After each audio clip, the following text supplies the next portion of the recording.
Today we're going to talk about three subjects. What is the CESTUI trust?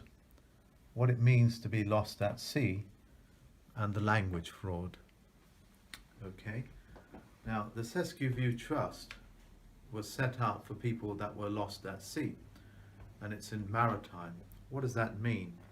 Well, if somebody is lost at sea for more than 7 years, they're essentially declared as bankrupt, and their estate immediately goes into probate, and trustees appointed to oversee that person lost at sea. The way that you come out of being lost at sea is that you have to be a live-life claimant, which essentially means that two people have to witness that you are no longer lost at sea or dead at sea, and then of course your estate will be given back to you. Because the people that have created this mechanism really used it to capture your sweat equity, or in maritime law it's called capturing your soul, S-O-L-E, and you can look it up under corporate soul.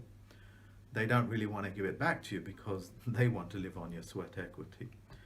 So that's one. So what does it mean to be lost at sea? So I'll come on to this document that I sometimes make reference to, which sells the Squamish people into being debtors, or permanently named debtors, which is another word for slavery. And they use a mechanism in maritime known as, in this case, captured baptized souls lost at sea.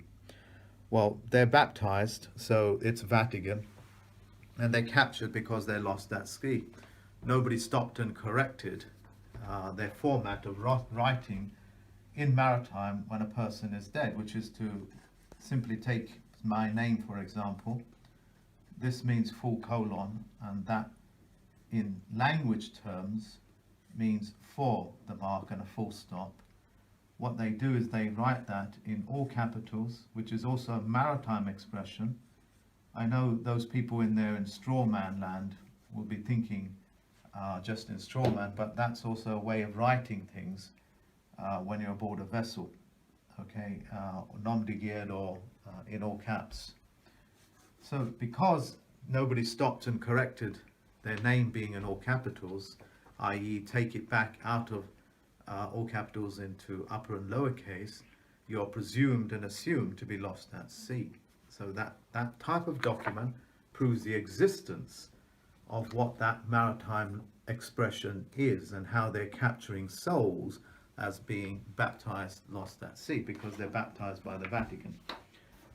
So we'll come to another document. This document is the document of the Club of 300, a club that they say doesn't really exist, but of course I have their document here right in front of me, making contract to sell, in this case, the Filipino islands into permanent debtors.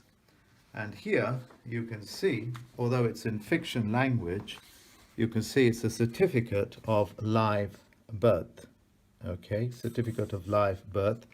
And of course it's witnessed by this person here, which I won't speak too much about. Although this is all Illuminati fiction world garbage, you are essentially lost at sea and you are permanent debtors, and the explanations can go on and on. But the point that I'm making is that you can come out of it any time by having a live-life claim, of course, or a certificate of live birth. But it's the language fraud. It's the language fraud that we need to address. Because they're writing in a fiction language, under maritime law, you have to give closure. One word, one meaning per sentence, and a full stop at the end of every sentence to stop the thought. So once you learn to syntax a document, and it doesn't matter how big these people are, you'll be able to disqualify under the Chief Federal Judge David Way Miller's law technology.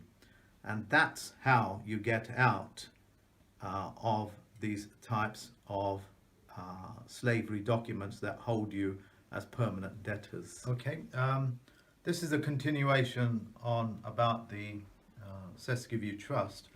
I wanted to add a few more words, and the words is the way and why your name is written in all capitals in maritime from this is how it should be written on land as a live life claimant as well, is because they can't guarantee your travel, they can't guarantee your safety while you're in transit from one point to another. The reason why it's travel by its very nature is dangerous. Okay, so that's why they put their name like this. So if you do pass away, or something terrible happens at sea or on an aeroplane or train, you're already nom de guerre. Okay, it's already in all capitals. And when you get back on the land, your name would have to be put like this to say that you're now out of danger. That's the protocol. Okay. Now, I was also talking about maritime law of closure. It's part of what closure means is that it's part of your flag etiquette. And flag etiquette, like any etiquette in speaking, is that you have to tell them from which dictionary you're speaking from. If you don't tell them which dictionary, then of course you don't know which dictionary they're speaking from or what language they're speaking. Even though the words may assume like English, if the presumption assumption, it is that it offers one word equals one meaning, which it doesn't, because that's part of the corruption of the law, corruption of the language. So if they don't tell you what the closure is with the flag protocols, as well as what the meaning of a particular word is, or what your charter is, they're already in violation of maritime law. If you ever wondered why pirates fly the skull and bone flag, it's because under maritime law, they're telling you what their intention is. As long as they tell you what their intention is and following law, flag protocol, they're not actually breaking any laws, and they are operating as private pirateers in maritime, or be in sea jurisdiction. So those are some of the things that you guys have to take into consideration when you're dealing with documents, as well as the CESTUI trust and the rest of it. Okay. As for the rest of it, I will upload videos explaining more and more of how this works as we go along. Okay, thank you very much.